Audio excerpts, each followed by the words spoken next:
சோர்ந்து போன நிலைமையில் இருக்கிற அநேகரை சந்திக்க முடிகிறாரு. இப்போ எனக்கு ஜெபிக்கணும்னு விருப்பமே இல்லை. ஏன் இப்படி சொல்கிறீங்க? நான் எவ்வளோ ஜெபம் பண்ணி பார்த்துட்டேன், ஒன்றும் பதில் வரலை. பிறகு ஜெபம் பண்ணி என்ன பண்ணேன்? அதனால் ஜெபம்னாலே எனக்கு சோர்வு வந்து விட்டது. அப்படி சொல்லுகிறவர்களை சந்திக்க முடிகிறாரு. நீங்க சோர்ந்து போயிட்டீங்களா? ஜெபத்துல சோர்ந்து போயிட்டீங்களா? ஊழியத்துல சோர்ந்து போயிட்டீங்களா?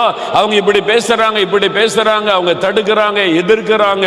ஒன்றை குறித்து பயப்படாத. பேசினவர்கள் காணாமல் போய் விடுவார்கள், எதிர்த்தவர்கள் இல்லாமல் போய் விடுவார்கள், வெட்கப்பட்டு போவார்கள். உங்களை கர்த்தர் நிலைநிறுத்துவார். சோர்ந்து போகாத. ஆண்டவர் சோர்ந்து போகிறவர்களுக்கு பலன் கொடுக்கிற தேவன். தேவனோடு மோதுகிற ஒருவரை நிலைநிறுத்த முடியாது, காணாமல் போயிடுவாங்க. அல்லேலூயா.